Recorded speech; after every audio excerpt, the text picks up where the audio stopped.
The Ranger is in the group of expert and taps into dexterity and wisdom. It is famously the class that gets revised the most. It focuses on wandering in the wilderness, tracking their quarry. These are all cool things. We like that. Otherwise, not much has changed for the Ranger at base. Let's look at the stats over here. Hit points, exactly the same. Hasn't changed at all. Proficiency, saving throws, exactly the same. Skills, choose 3 from these. Animal handling, athletics, insight, investigation, nature, perception, stealth, and survival, exactly the same. Great. Weapons, simple weapons, martial weapons, exactly the same. Tools, none. Armor training, light armor, medium armor, shields. None of the proficiencies have changed at all. None of the hit points or saving throws have changed at all. Starting equipment. Oh, they get more money. What the? Why do they get more money? Crazy. Remember, the Bard only got 100 gold, but I'm pretty sure this is pretty equivalent to what you used to get. Studded leather armor is a new option. That's new. Oh, that green. It used to be only scale mail or leather armor. Longbow is an option here. Yep, longbow, quiver, 20 arrows, explorer's pack right there, short sword right there, scimitar right there. You get a scimitar and a short sword. You could get that in two simple medieval weapons. That hasn't changed at all. So let's look at the table progression. Expertise is new. There was a feature in Tasha's called Canny, which gave you one expertise, but it wasn't just straight expertise. This is level 1 rogue style expertise. That is huge. Favorite enemy is also a level 1 ability. Let me make sure. Yes, it is. This stayed exactly. This was still here. Spellcasting drastically changed. Almost so much. I'm going to color this green because spellcasting has drastically changed for Ranger. Fighting style is still here and it's earlier. Let me color that blue actually. Spellcasting kicks in at level 1, no longer kicks in at level 2. Very artificer-like. Right here, did I mention cantrips? I'm sorry. Cantrips exist now. Fighting style still get level 2. Natural Explorer, entirely gone. People obviously had differing opinions on Natural Explorer, but I think you'll find that it's been heavily well replaced by spellcasting. Ranger subclass kicks in at level 3. Primeval Awareness, entirely gone. This is another one, entirely gone. Beat is still here. Extra attack still here. Level 6 subclass feature comes a little bit earlier. This comes in at level 6. Usually comes in level 7. I believe roving used to exist at level 6, if I'm not mistaken. Roving does kick in a little bit later. Let me do that. Roving was again an optional feature found in Tasha's Cauldron of Everything. Feat stays the same. Expertise, new. This did not exist before. That's entirely new. Subclass feature kicks in here. Hide in plain sight, entirely gone. Pretty sure that's entirely gone. Again, Natural Explorer also gone. Tireless kicked in at level 10. Yes, Tireless used to kick in at level 10, so now comes in a little bit later. Basically, they've gone full Tasha's. They've entirely ignored everything that was in the original PHP Ranger, and they're like, anything we replaced in Tasha's, we meant to. Feat is still there. 13 Nature's Veil, I believe, is new. Subclass feature still comes in. No, it doesn't. This comes in earlier. Subclass feature at 14. Interesting. Feral Senses used to be at 18. Now it's at 15. That's way earlier. 16. Ability score 17 and nothing. 18th Foe Slayer. That comes in earlier. Beat. Nothing. Epic Boon is new. Okay, so let's take a look at that real quick. So we get spellcasting earlier. Subclass feature earlier. Subclass feature earlier. Feral Senses earlier, Foe Slayer earlier. So the subclass features come in at 3, 6, 10, and 14. Wow, that's exactly like Bard. That's crazy. Yeah, that's exactly like Bard. It used to be 3, 7, 11, 15, which was slower. Kicking those in earlier. Tireless and Roving, I don't mind postponing. They're like flavor features, but we can talk about them at another time. Huge changes in that they have cantrips. Spellcasting comes in at first level. 2 instances of expertise, 4 expertise in total. That's rogue good. That's really, really good. And all of these features kick in just a little bit earlier. Just a glance at what has changed about Rangers. But let's look into this a little bit deeper. Multiclassing has not changed at all. Again, still spell slots of half your Ranger levels. Makes sense for a half caster. And let's go right into the first feature. Expertise. You gain expertise in 2 of your skill proficiencies of your choice. Expertise at level 1 is a reason why so many people dipped rogue. It was a really easy way to get expertise. All you need is 13 dex and wisdom, which is what it's always been. For Ranger, people might do Ranger dips. That might be interesting. Because with a 1 level Ranger dip, you also get favored enemy, which is good enough to be new. I'm going to color it green because it's good enough to be new. You are adept at focusing your ire on a single foe. You will always have the Hunter's Mark spell prepared, which is fantastic. Doesn't count against the number of spells you can prepare. Moreover, you don't have to concentrate. This is looking like the UA Tasha's Ranger. If anybody remembers that, UA Tasha's Ranger with original favored foe, this is what it was looking like. It lasts for the full duration until you end it as a bonus action. That's so good. So what this means is that other classes might end up being able to take Hunter's Mark, you know? We don't know what... Let me check, actually. Let me scroll all the way down to the jungle list, the primal list, real quick. Yeah, so Hunter's Mark is on the primal spell list. It's right there. So in theory, it's possible that the druid might be able to take this spell. But by nature of being a ranger, you automatically have it prepared. You don't have to concentrate on it. It's basically a constant d6 on your attacks, which is wonderful. As long as they haven't changed Hunter's Mark, that is fantastic. And that's really what Ranger has kind of missed out on for a good long time. Spellcasting. Huge spellcasting change. First of all, it's prepared, no longer known. Bless their hearts. They have cantrips. You can now prepare 0-level spells. The requirements is it has to be a primal spell. So we're doing the same thing as the Bard. You have to pick from a spell list, but it can be from any school of magic except evocation. Good thing I planned for this. You ready for this? Let's scroll down to the spell list. If we're going to go to the primal section is over here past the define section. All right, remember, pink is the spells they've already had. Green is the spell they're gaining. Anything in green, the ranger did not have access to, but now can. So all of these cantrips, guidance, shillelagh, druidcraft, thorn whip, all of these are available. Message and mending, great cantrips. Create Destroy Water is a spell. These are other green spells. Fairy Fire. They can now get Healing Word. They can now get Thunder Wave. They can now get Flame. No, they can't get Flame Blade. That's an evocation spell. I'm crazy. Goodbye. Gentle Repose. Heat Metal. They lost Gust of Wind. Oh no. Gust of Wind. Call Lightning. Yeah, Call Lightning. That's not an evocation spell. That's crazy. They lost Daylight. Whatever. Dispel Magic is a good spell.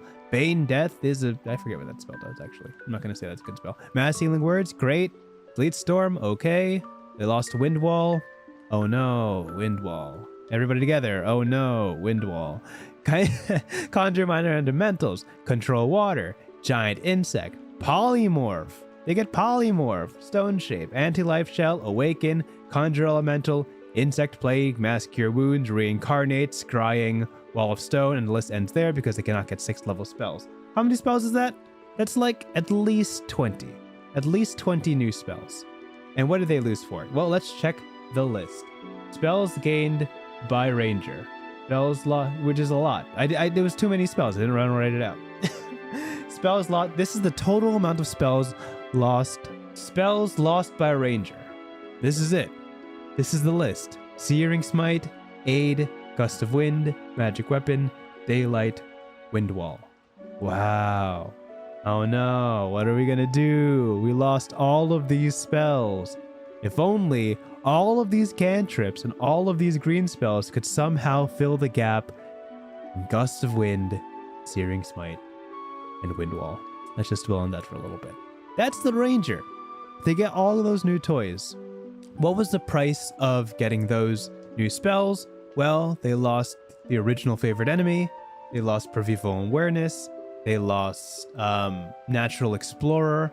A lot of things that make Rangers quote-unquote flavorful or tapping into the wilds has been lost. That's just a matter of fact. The big 3 features that make them very woodsy, very wildsy is entirely gone and replaced with more generic stuff. But in exchange, they have a whole lot of spells that can allow them to tap into that.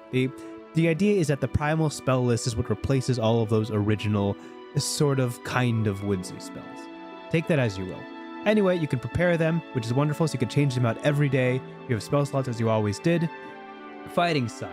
Has this changed at all? Let's find out. Fighting style, archery, defense, 2-weapon fighting. They lost dueling? Interesting. Dueling is gone. Yeah, actually 2-weapon fighting has improved. When you take the attack action on your turn and attack with a light weapon in one hand, you can make one extra attack as part of the same action. Whoa, no longer a bonus action? That's fantastic. That extra attack must be made with a different light weapon. On the other hand, and you don't add your ability modifier to the extra attack's damage. When you can make this extra attack only once on 3 of your turn. Interesting. So at level 5, you can just make 3 attacks as part of your action. That sounds fantastic. If you take the attack action on your turn and have a short term... Oh, this is just an example. Wow, that's really good. I like that. I would never take dueling if I could just attack again with another weapon.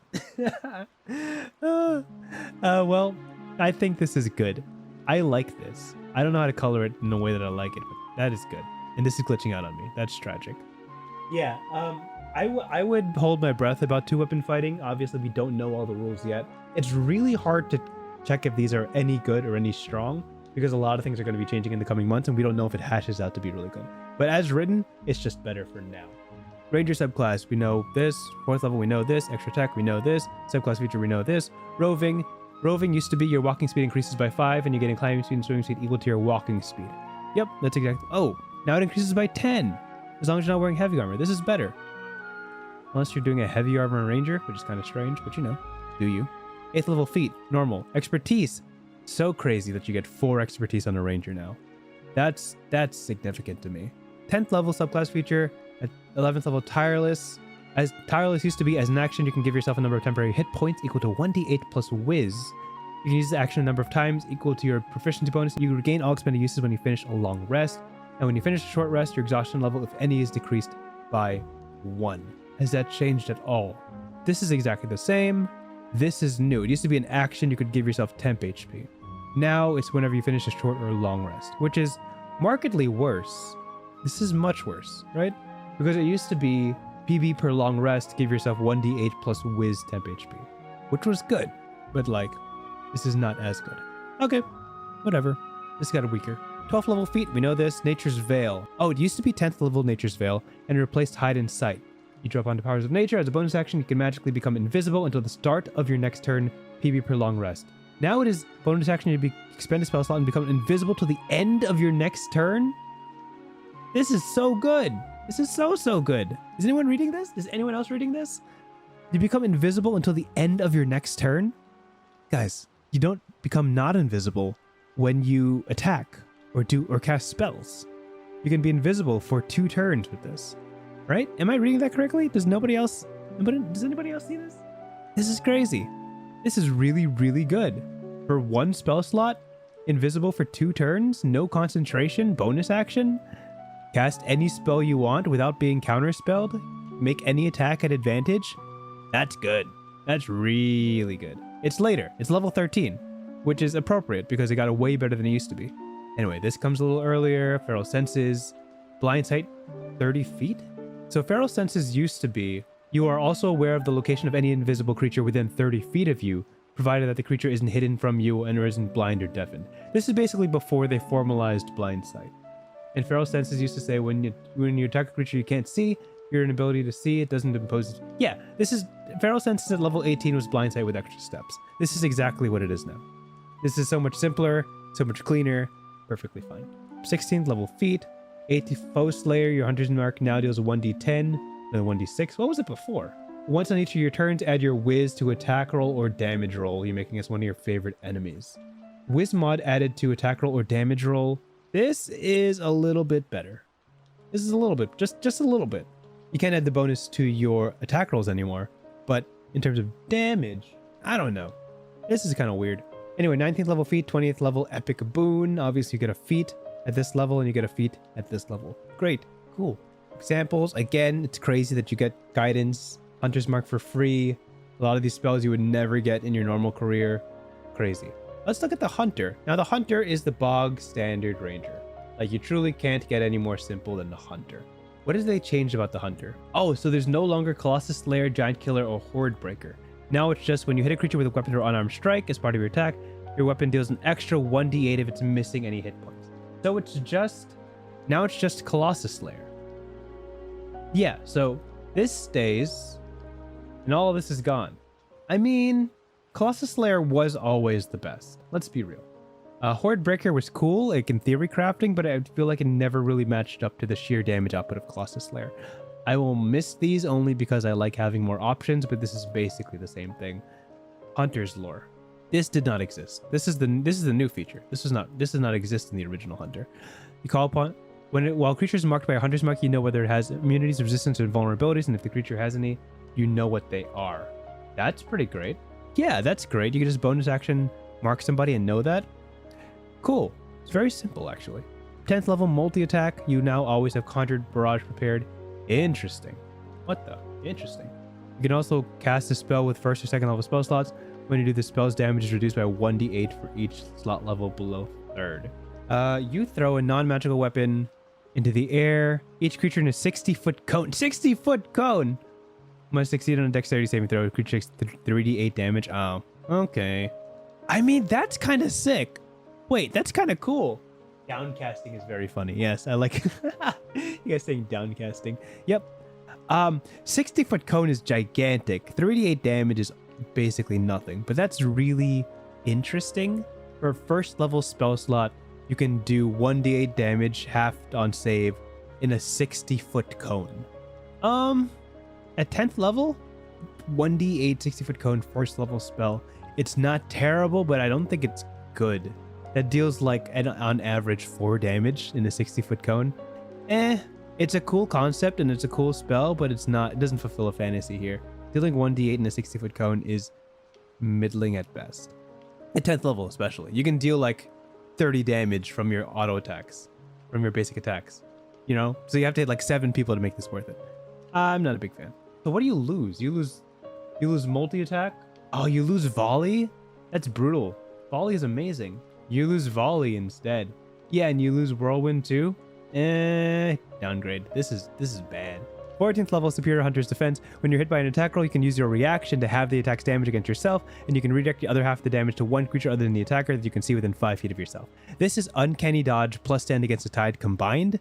You basically have the damage taken to yourself, which is Uncanny Dodge, and you redirect the other half of the damage to somebody else within 5 feet of you. The problem that I have with this ability, even though it's fantastic, right? It's pretty good. It's just Uncanny Dodge, right? In general, it's Uncanny Dodge. If there's somebody within 5 feet of you, then you're already in a bad situation, right? You're already screwed if somebody's right there, because you don't have a bonus action disengage. You don't have any way to leave that situation if you're a bowman, right? You're basically using somebody else's attacks to try to get the dude off of you, which is already a lost situation. This hunter, not my favorite. Not my favorite. This is something a hunter already had. This is kind of neat, but it's very situational, I feel, because you don't really care about resistances and vulnerabilities and immunities because you're a ranger, right? You don't really care. Conjure Barrage is underwhelming. I think it's cool visually. 60-foot cone, 1d8 damage at a first level spell slot. I think that's sick. I don't think it's useful.